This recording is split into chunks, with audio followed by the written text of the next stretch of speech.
Anak-anak 11-11-nya alhamdulillah saya sendiri. Jadi saya punya cita-cita dengan izin Allah ya, baca, tulis, hitung dan baca Quran di tangan ibunya sendiri. Ini saya buat dari anak pertama sampai anak nomor 11 sebelum meninggal juga sudah banyak hafalan surat-surat pendeknya di juz 30. Umur 4 tahun Allah panggil. 4 tahun. Ya. Nah, itu jadi dibuat kurikulumnya Mas. Nah, sampai Di kurikulum ya. Ya dibuat. Saya bikin sendiri.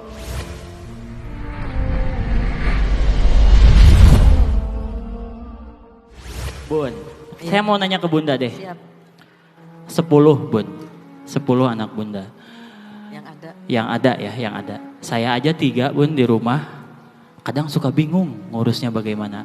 Kasih tips dong Bun, 10 anak yang ada, semuanya hafiz Quran. Apa sih tips yang paling utama yang harus dilakukan oleh orang tua agar anak-anak bisa menjadi seperti itu? Itu Bun. Bismillahirrahmanirrahim.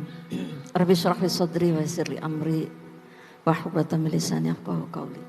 Pertama memang tips ya praktis. Boleh Bun. Menyandarkan diri kita kepada Allah Subhanahu wa taala. Karena anak ini titipan. Jadi minta tolong sama Allah. Hari itu kok saya tiap tahun melahirkan. Jadi orang lihat saya itu kalau nggak gendong di dalam, gendong di luar.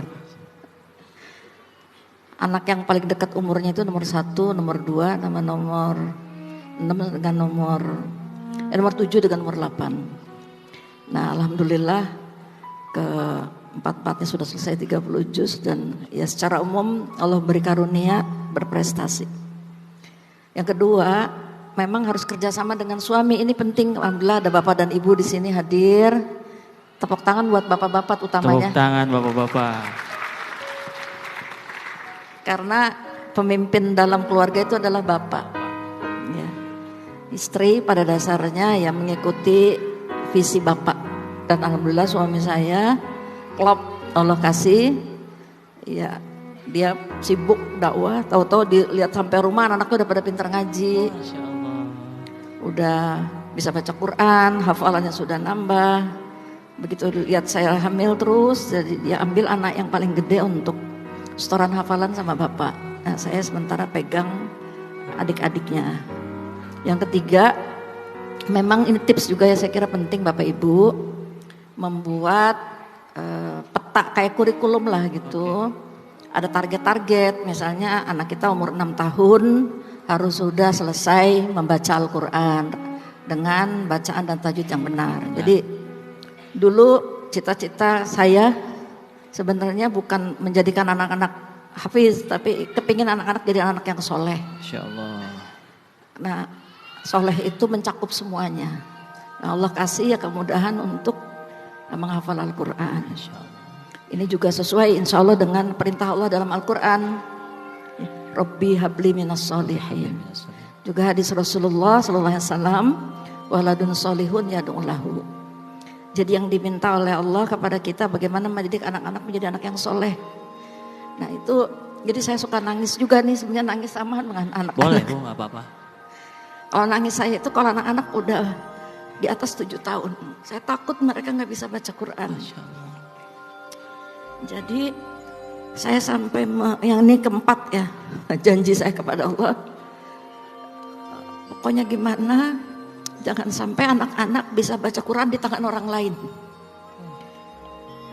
Anak-anak 11-11-nya alhamdulillah saya sendiri. Jadi saya punya cita-cita dengan izin Allah ya, baca, tulis, hitung dan baca Quran di tangan ibunya sendiri.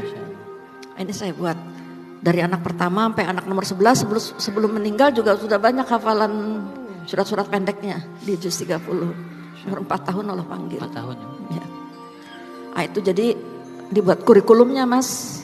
Sampai di kurikulum ya. Ya dibuat. Saya bikin sendiri. Tantangannya ada sih. Nah ini nggak sendirian ya sama suami, sama keluarga besar. Tapi memang harus istiqomah. Istiqomah. Itu yang kelima. Kita harus konsisten. Kenapa bisa konsisten? Saya kira ini juga hadiah dari Allah Subhanahu Wa Taala, hidayah. Dan tiba-tiba ada perasaan takut kalau saya tiba-tiba Allah panggil anak-anak saya belum bisa baca Quran. Karena Al-Quran itu penting sekali dalam kehidupan kita. Ya Alhamdulillah kemudian Allah buka pintu-pintu lainnya. Saya kira ini insya Allah.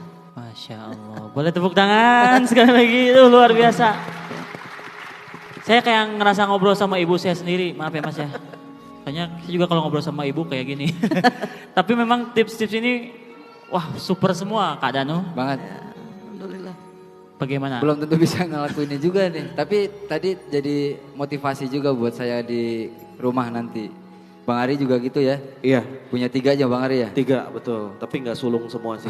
Saya juga tadi bercanda kok. Bercanda. Jadi keluarga itu ternyata memang bisa dijadikan sebuah tim. Betul. Gimana caranya bisa bersama-sama saling kerjasama ya Bu ya. Ya. Saling bantu-membantu gitu. Yang udah bisa ngajarin adiknya gitu mungkin ya Bu ya. Iya, saya buat seperti itu. Jadi anak-anak jarang keluar rumah.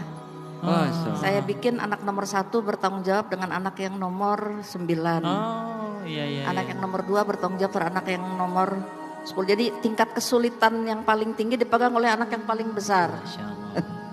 Sampai sekarang jadi masih ikatan saudara itu. Alhamdulillah. Jadi tidak hanya sekedar hubungan saudara damia ya, tapi juga hubungan-hubungan ideologis. Nah, ini saya bilang ini kelak akan menjadi saksi nanti di hadapan Allah bahwa tugas ibu dan bapak sudah ibu tunaikan.